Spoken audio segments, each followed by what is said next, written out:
So, pediatric assessment, we are going to focus on, in pediatrics in general, we're going to focus on growth, which is physical growth. We're going to focus on development, which is learning new, increase in learning and learning new functions. We're going to look at maturation, which is basically increased competence. I can never say this word right. Differentiation. And that's basically where things go from simple to more complex. And then we're going to look at developmental tasks. So those are the skills that they master, milestones. So each of the stages that we talk about, infancy, toddlers, preschoolers, they all have developmental tasks and milestones to reach. And then the developmental age. You've heard me say it a couple times, but we're going to talk about infancy, which is that 0 to 1, toddlers, preschoolers, school age, and adolescents. Those are going to be our 5 topics. Is this still in the growth and development table, or are we out of that? Like I talked about earlier, things happen in a very predictable manner. All right? We have directional trends. So we always grow from head to feet and from near to far. Okay? And those things are happening bilaterally and symmetrical. So it's not like the arms shoot out and then the legs, right? They're just kind of growing all at the same time. We kind of already talked about we're going to go from more simple tasks to more complex tasks, meaning I've got to walk before I run, right? I've got to learn those things first. And they happen in a very predictable and sequential trends.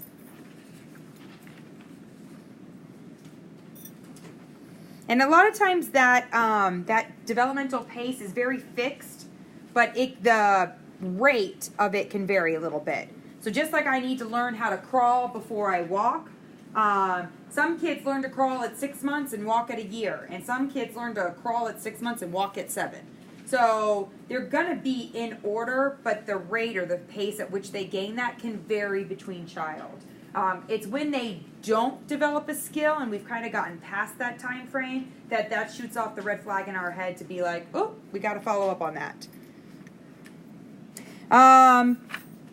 We're going to be talking about biological and physical development, like we did with infants.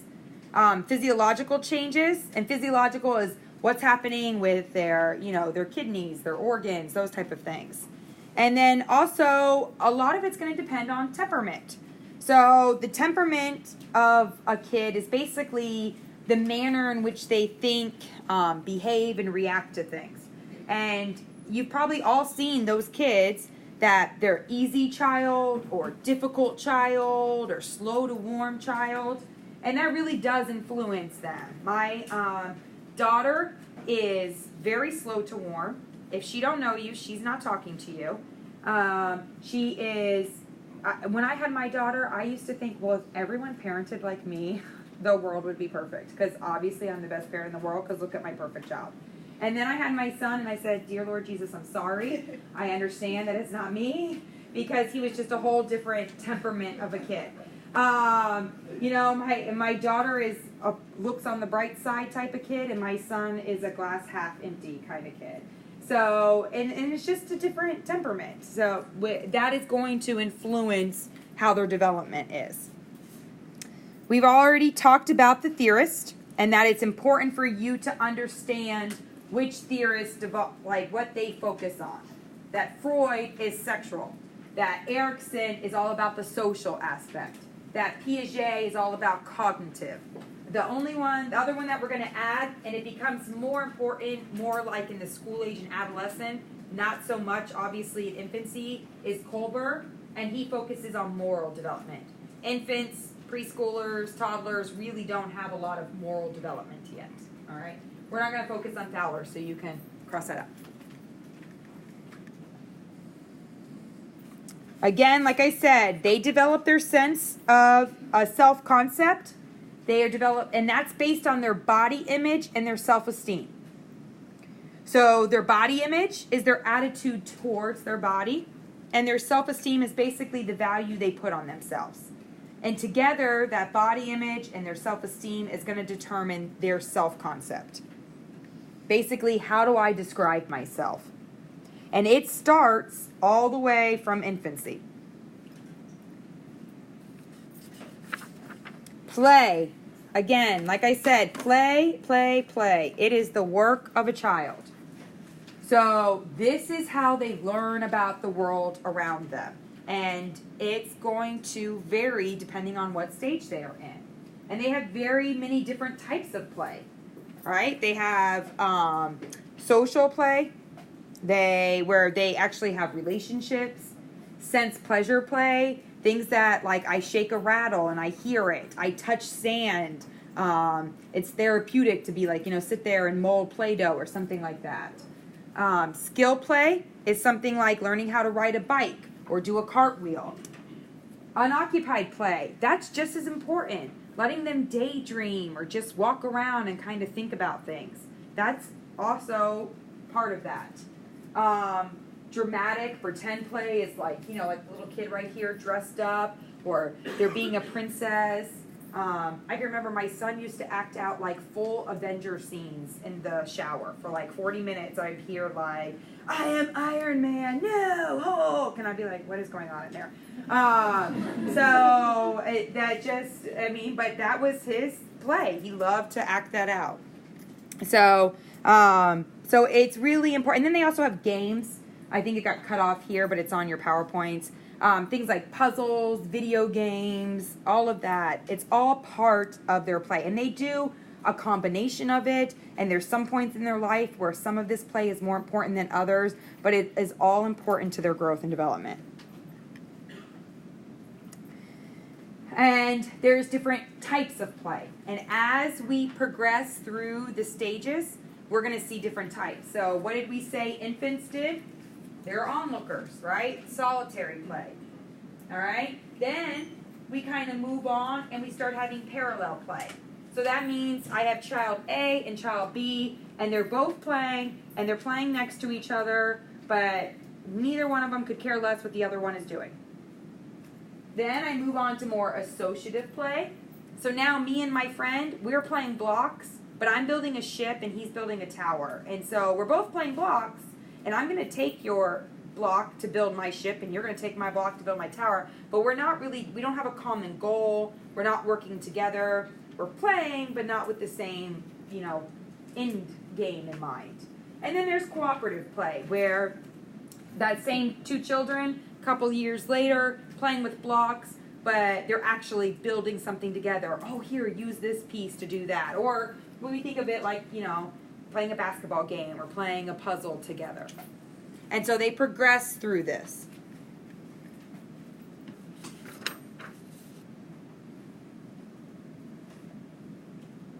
Functions of play, it's super important. It helps them develop their sensor motor, their cognitive abilities. They learn how their body moves and they can explore the world.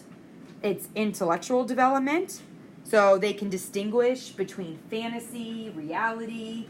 They can get creative, really experiment, try out new ideas. Like, ooh, if I mix these two paint colors together, what do I get? Brown, yay. Oh, maybe I got purple. So they learn that kind of stuff. Self-awareness, it helps with their sense of identity. Like when they're playing dress up, I really like when I dress up like this or that. Therapeutic value. It helps them express emotions, especially if they can't really learn how to express it. They may act it out through play. They learn morals, like the idea of fairness, like taking turns and not stealing someone else's toy. And social skills. What's appropriate behavior? You can't just go up and slap someone and take their toy away from them. And I know that seems very, excessive and dramatic, but they learn to work it out. That's important.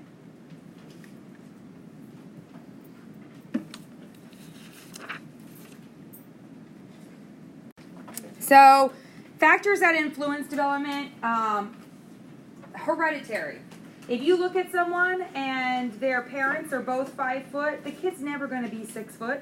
So when we talk about these norms, always think of some of these things, you know, like we don't have to have a big, huge red flag if the kid's on the 5th percentile of a growth chart, if their parents are on the 5th percent of a growth chart, all right? We're going to talk about neuroendocrine factors. So when we have our endocrine lecture, we'll talk about like pituitary disorders, and that could affect things. I've already said nutrition. That's one of the key factors that's going to affect growth and development. Interpersonal relationships definitely affects them, especially their relationships with their parents and their siblings, and if they feel they have a safe home. Socioeconomic levels affect, you know, obviously those with a lower SES are more likely to have poor nutrition, not have access to all the same resources, so they could not, you know, maybe maintain all their growth and development that they need. Different diseases that we'll talk throughout the semester, like for instance, my daughter with celiac disease. You know, she had some delays in her growth because of that process. And when we talk about diseases, it's most likely chronic diseases. Environmental hazards, things like lead in the water or paint that the child could be exposed to, and stress in childhood. And like I said, a little bit of stress is important, but a lot of stress could be really damaging. And right now, what we're seeing is we have this mass influence of TVs and movies and video games that are super violent. And again, I'm not here to lecture or whatever, sway anyone's opinion, but it just, kids are being exposed to things that they're not developmentally ready for. And whether they tell you they're scared or not, it scares them. It makes them anxious because they don't feel safe, they don't feel secure. And so we have to be really careful about these things. And even if you control it in your home, I am a total weirdo. We just got our first home computer a week ago. I have not had a home computer. I have 2 TVs in my house. My kids, my 12, almost 13-year-old daughter does not have a phone. She is her only friend, just her only person that she knows. We just don't do a lot of electronics in my house for various reasons. And so we tend to control a lot of that, what she sees and can hear. But she's also almost 13, and all of her friends have social media and phones. And so it's even there, it's hard for me to control. When they had recent school shootings, she came home and knew about it before I even knew about it and was asking me questions. And they're scared. So that, and when they have that stress in their childhood, they don't do well. So, and they may exhibit it in saying, my tummy hurts, or regress and not want to go to school, or not want to grow because of that stress in their life. So we need to make sure that the movies they're watching, the reading materials, the video games are appropriate for their particular age at their growth and developmental level. So now we're going to talk about an actual pediatric assessment. And pediatric assessment, I kind of hate to say it, but everything that you have learned in levels 1 and 2 or LPN, out the window for Pete's. Because we don't do head-to-toe assessments. All right? That doesn't work for kids. So the first thing we're still going to do is the health history and a nutritional assessment, because we already said those are 2 really important factors. We want to know what's been going on with that kid and how their nutrition is. But when we assess a child, you know, when we come in and we've been doing our adult assessments, we go in and we're like, hi, Mr. Smith, I'm here to do your exam today. And we just start listening to them, sit up, stand, you know, and we just kind of dictate. With kids, if you go into a room and start examining them right away, you're not going to get anywhere. It doesn't matter the temperament of the kid or anything like that. So, 1, you need to assess that the kid is somewhat ready. You come in the room, you start talking with the parent a little bit. Hi, what's the kid in here for today? Or, you know, I'm Amanda, I'm going to be your nurse. Because the kid is watching. Remember, they're observing. They're watching, and who do they have an attachment to? The parent. So if the parent is showing signs of trust and comfort, then they're going to ease down a little bit and be like, okay, this is a safe environment for me. Then, once you become a little acquainted, you're going to do it in a non-threatening area, okay? Even you'll see at all children's, if they do any kind of invasive procedure, they take the kid out of the room and they take them to a special procedure room because they want their room to be a safe spot, because they don't want every time somebody walks in for them to think that something bad is going to happen. And we always do things like, especially like where infants have that attachment, right? So what if we go and take the infant from the parent, what is the infant going to do the entire time? Scream, right? Are you going to get any kind of good assessment with that? No. So you have to be super creative when you are doing a pediatric assessment. I never wore dresses and I still don't. When I go work at All Children's, I am in either scrubs or pants because I have literally crawled after a child listening to them. I have gotten down and squatted. Like, I get a full range of exercise when I'm doing exams because you have to kind of go to their level. You can't expect them to always, do what an adult does. So there is no really order, except for that you have to do at least invasive to most invasive, all right? If you do as much as you can by just examining them, and then do the least invasive things to the most invasive things. And you have to know their level of language and cognitive development. And we're gonna, again, as we talk about all these different age stages, like infancy and toddlers, they think differently. And you can't say to a toddler, I'm gonna take your blood pressure. They're gonna be like, you're gonna take what from me? What are you taking? Or like, we're going to get blood, because then they think you're going to take all their blood away from them. So you have to be very careful with the words that you use, because they can be very literal, and they may not understand it, all right? So it may not be, we're going to get a blood pressure. It might be, we're going to measure your muscles and see how big they are. And then they're going to be like, yeah, I'll show you how big my muscles are. Or we're going to make your finger glow, not a pulse ox, because they're going to look at you and be like, what's a pulse ox? So all the jargon we've taught you, all of the procedure, out the door when you do pediatrics, all right? But mostly the biggest thing to remember is least invasive to most invasive. And remember the language and cognitive skill of that child when you're doing it. Communication, you're going to be honest with them. Does it hurt? Yes, it will hurt. And that's going to be hard, especially when we talk about things like cancer in kids. Could I die? Yes, you could. And that's really hard to tell a kid that. But if you lie to them, they will lose trust in you and they will not have any kind of relationship with you.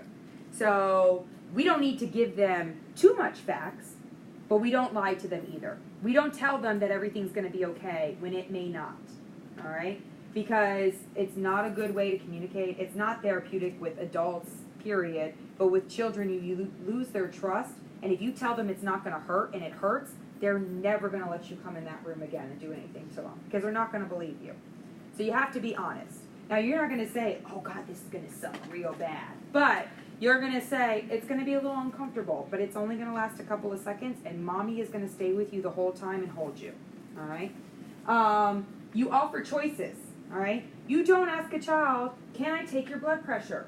Because if they say no, then you can't, okay? Because you asked them, and they said no. And if you do it, now they're not going to trust you.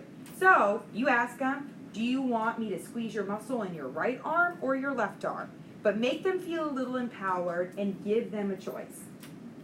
Allow time for comfort. With adults, we tend to just zip through things, right? Like, I'm going to put this IV in, and then I'm going to take your vital signs, and we're in and out. Kids, you've got to allow some time for comfort. And we can't go at them suddenly. We can't be like, hey, because they get a little nervous and scared. We always talk with the parent. Like I said, we get eye level with them. We allow, what are you scared about? Well, I'm scared that it's going to hurt. Okay, well, you will feel a squeeze, but it's not a squeeze that hurts. All right? Speak softly, confidently, be very specific. Don't give too much information, though. Like, again, you're going to have to know the developmental level of that person, of the child that you're working with. The directions you give to a preschooler are going to be very different from a school age, which is going to be very different from an adolescent. All right? And then during it, you're going to talk to them the whole time. Give them directions. Okay, now I'm going to wrap the muscle measurer around your arm. Now you're going to hear the machine make a noise, and that's okay. It's just the machine measuring your muscle. Now you're going to feel a squeeze. So it seems kind of a lot, but that's what you're going to have to do when you work with kids. When we start our physical assessment, we always start with vital signs and, like I said, a growth chart. All right, so this is what a growth chart looks like, and these little dots show the development. You have one for height and weight and also for head circumference. My son's head circumference was always like way up here, way above the chart. He had a big old head. He still has a big old head. So what we don't want to see is that, like, if we see how, you see how they dip down a little bit, but then they come back up and it's pretty much okay? You guys on the other side, you see what I'm talking about? So with this, that's okay if they have small little dips. What we don't want to see is that this child is always above, like right about the 95th percentile. We don't want to all of a sudden see him have a measurement here. Either one, that nurse, oops, didn't know what she was doing and measured wrong, or something's happened that kid dropped. So we use these a lot. You have to know normal values for kids. So you have to know in infancy that their heart rate, a normal heart rate, is 160. And that's okay. And you don't need to freak out about it. And that their blood pressure is going to be on the lower side. All right? NCLEX will ask you about it. You will get asked when, like, you're given a situation. They'll say, like, the kid's vital signs, a heart rate of 155. You've got to know that that's normal. That what's your next action? Nothing. Kid's good. All right? Respiratory rate, they tend to be higher, and then, in infancy, and then as they get older, it comes down to normal adult.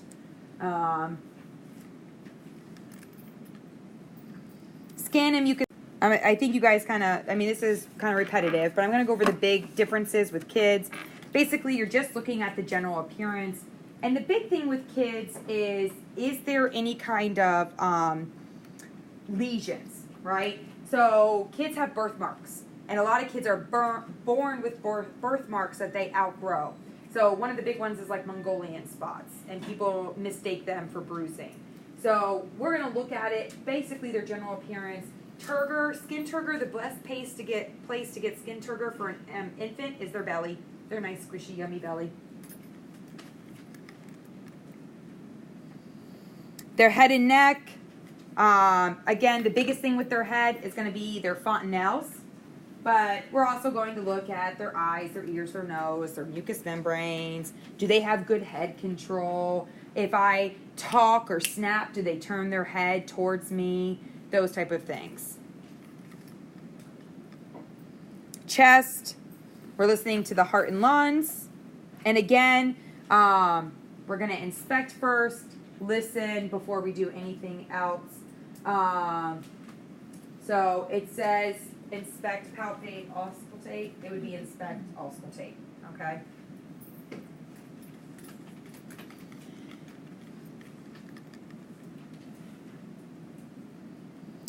Bellies are just very different for kids. They tend to be nice, round bellies.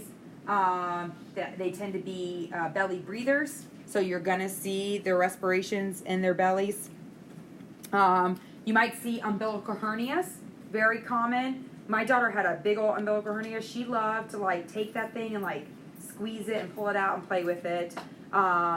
They will close spontaneously by the time they're 5 months old. And think of it kind of like a trash bag. The way the muscles are formed in the belly, they kind of come together at the belly button. And basically the muscles just didn't come together all the way, and they left a hole. And what the squishiness that you're feeling is a loop of intestine that comes out through the belly button. And people are like, oh my God. As long as that loop of bowel can be squished back in, it is no big deal. Bowel has no nerve endings, so it doesn't hurt them at all. We worry about it if that piece of bowel gets stuck out. So you do want to note, you'll actually feel like a little hole or divot there at the belly button. And just tell the parents it's normal. And as they grow, a lot of times that muscle will kind of come together like a top of a trash bag. It will come together and get closed. If by 5 it hasn't, then they tend to do surgery to close them up. Both my kids had them. My daughter had to have surgery because she was 6 and it didn't close. My son had it and he outgrew his. Bones, muscles, joints. We're looking at, basically the big thing is their reflexes, their strength and tone. Because if there's any decrease, we're worried about neurological defects. Genitalia, we'll talk about this in adolescence. Chapter 15, we'll get to it. Child abuse. Unfortunately, it still happens. It happens frequently. It's super sad. What is hard is that before I was a parent, I would judge horribly. Like, and there are some people that are just evil out there, that abuse kids and hurt kids on purpose. But after becoming a parent, and I sat in many of your shoes. I went back and got my doctorate. I gave birth to my son in the middle of my first semester of my doctorate program with a 2-year-old at home and working a full-time job. And my husband traveled a lot. So I understand. I can truly empathize where a lot of you are sitting. And after having kids and having a full plate, there were times that I felt so overwhelmed. I can remember my son was 3 months old. I had the first half of my doctorate thesis due, and my husband was out of town on a business trip, and it was like 8 o'clock at night, and my daughter was refusing to go to bed. And I can remember holding my son, who is screaming bloody murder, and nothing I did. I had fed him, I had changed him, and he was just colicky, and he is screaming, and I am standing over my daughter, screaming at her to please go to bed, and I'm crying. And all of a sudden I was like, oh my God, like, I need a break. I need to take a minute. I must look like a monster. And I said, Mommy needs a break, right? And I shut her in her room, and I put my son in the bed, and I went and like cried myself in a corner. All right? You parents will get to that point. And all the parents in the room, I'm sure you've had a similar moment, or, I see some head shaking. So you parents can get to that. And when they don't have resources, that's when child abuse happens. I was lucky. My mom and dad lived in the area. I had 2 sisters. I called them up. I said, I need a break. I need help. And I had that. Financially we do okay, so I have resources. I could hire a babysitter. But there are a lot of families that don't have those resources, that have all those stressors. And sometimes, child abuse happens because those stressors build up. And so I'm not excusing it. Don't take me the wrong way. I'm not excusing it. But this is where it happens. Now, there are those a-holes that just are a-holes and hurt kids.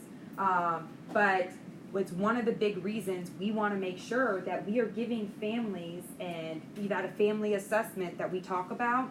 I talked about it a little bit with the Tuesday night group. It's why we need to kind of evaluate the family too and see what's going on, because when the family is functioning good, the child is going to function well.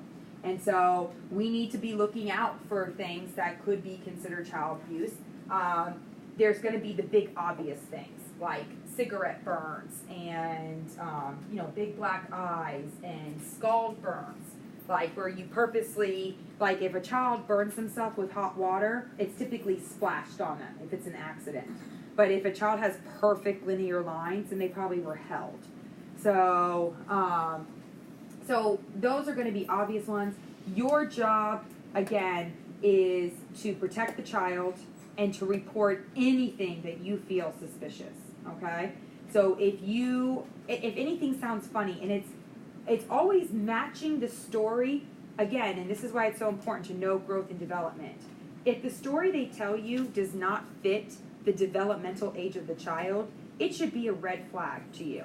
If they say the child came in with a broken arm and they are 2 years old and the parent says, oh, they were riding their bike down the street, that doesn't really fit a 2-year-old. So just make sure that you evaluate that. And again, your job is to make sure that if you suspect it, report it. You don't get penalized for reporting it, and maybe it's just something the family needs help and needs resources, and you're going to help protect them to make sure that they've got everything they need. Okay? Pain. Children respond to their pain based on their developmental. Oftentimes, we don't think children have pain. You know, we think they're just crying because they're kids. But kids have pain, all right? And just like any other kind of stress, like too much stress from watching things that scare them, too much pain can cause too much stress and cause long-term issues for them. So we want to make sure they can decrease their immune function, raise their heart rate. So they can definitely have some consequences of unrelieved pain. So we want to make sure that we are treating pain. And with infants, 0 to 1, basically anybody nonverbal, we use what's called the FLAC scale. Face, legs, activity, cry, consolable. And they get a score. The highest score they can get is a 15. So, is a 10. 1, 2, 3, 4, 5. Yeah. The highest score they can get is a 10. The lowest score they can get is a 0. So, we can use that. Once they get older, then we can start using the pain scale. And that's good for like a 4-year-old. They can really tell you their faces. You know, it's here or it's here. It's not until they're about 8 that they really can do, and I would even challenge that, but they say at about 8 years of age, they can do the 0 to 10 scale. All right. So you have to understand what pain scale is going to be best to,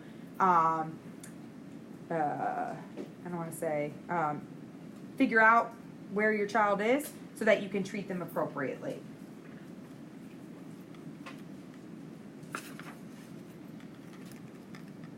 And lastly, we talked about this. We're going to talk about anticipatory guidance a lot. In every single age level, we're going to talk about what is their normal growth and development so that we can tell parents what to expect. Educate them on nurturing child-rearing practices, like when you hit the terrible 2s, then it's okay. Here's some things that work. Injury prevention. Motor vehicle accidents tend to be the #1 cause for most age groups. We're going to talk about drownings, falls, all that kind of stuff.